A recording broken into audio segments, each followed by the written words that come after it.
Now let's go back to the four ways you can make more money. Number one was revenue, increase your prices. Number two, revenue, increase your volumes. A pretty obvious one again. And I think the easiest way to talk you through some of the options here is to share Ansoff's growth matrix.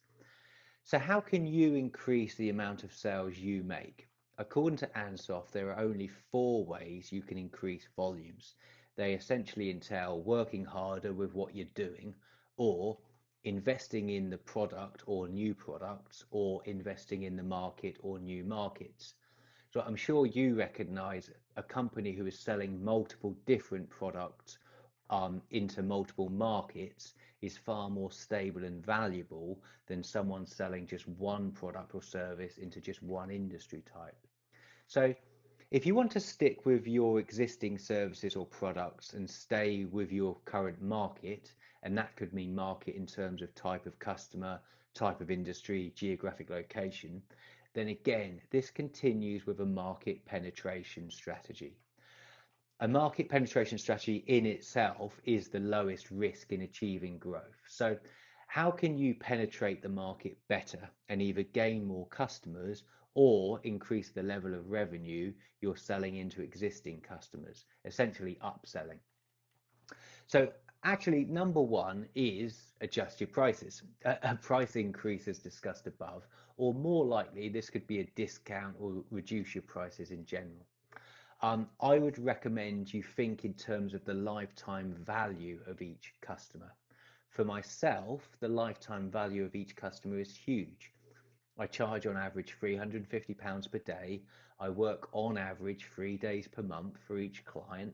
And I would guess on average, my duration with client will be about 3 years. That's before they're big enough to want someone full time. So that's a guesstimated lifetime value of about £38,000.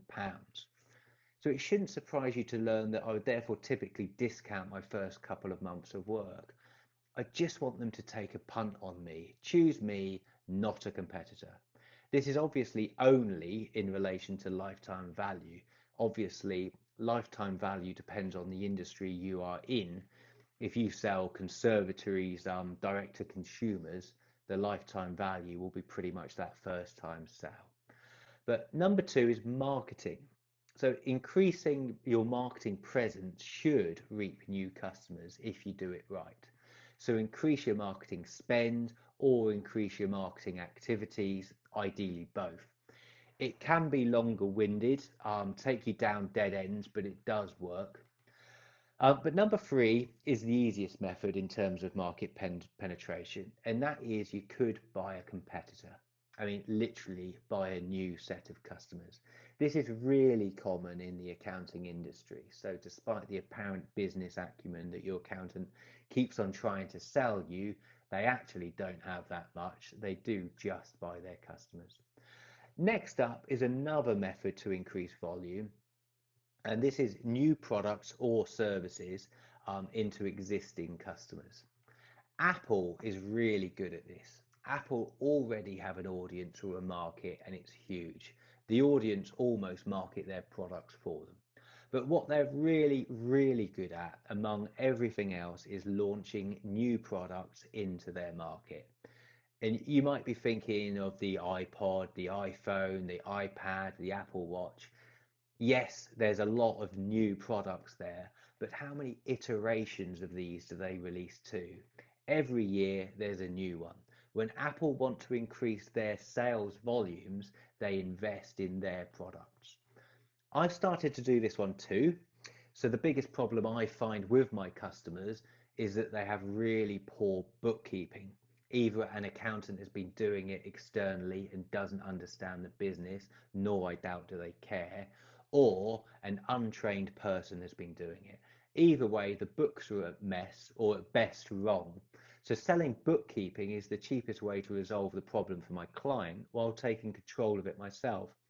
This is more service extension rather than new creation, but have a think. Are there any services or products that would complement your existing offer?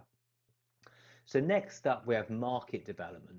This is whereby you sell the same product or service to a different type of person. This could be geographic location or customer type or industry.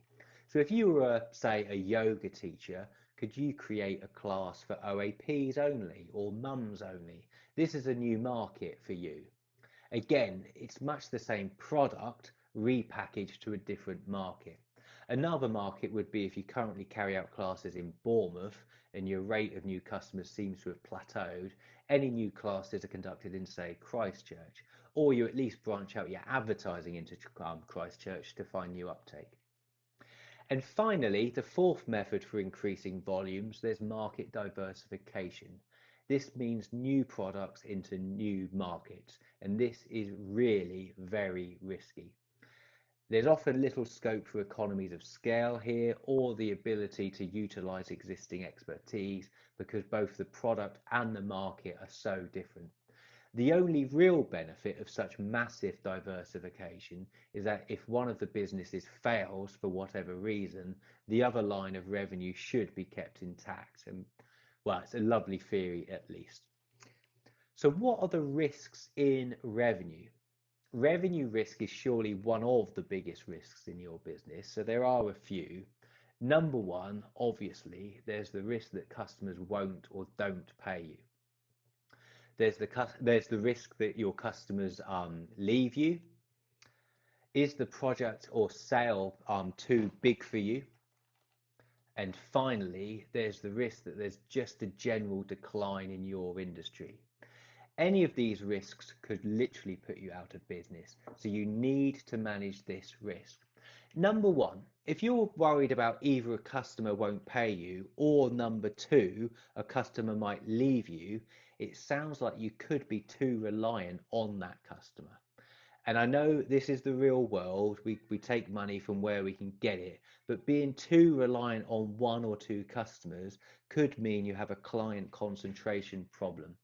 So ideally, no single client should occupy more than 20% of your revenue.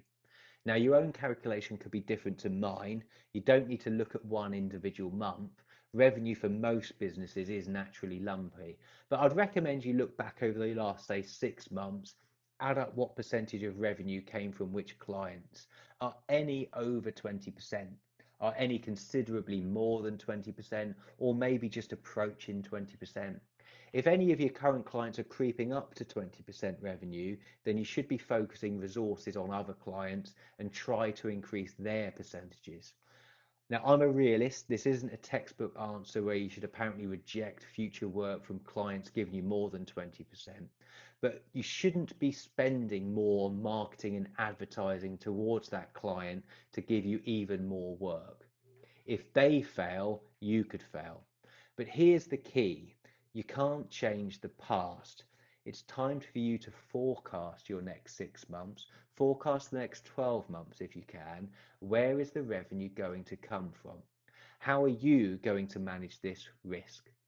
Which other clients are you going to focus on to increase their revenues? Could you upsell a few services, potentially set targets for when other clients will come on board?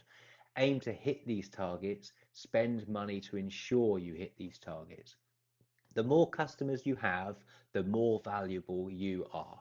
For example, and a silly one, but how much is an IT contractor's business worth? These are the people who work for one client for, say, 9 months and then move to the next. They only ever have one client and they are worth nothing. They have literally nothing to sell. So, and as highlighted more during this pandemic than ever, there is such a thing as industry concentration too. I know of two social media companies who, one who sells their expertise into restaurants, the other social media into hotels. Both of their revenues have taken a massive hit right now. So think about whether you need to diversify your industries as well as individual customers, and I'm sure they will be doing that right now.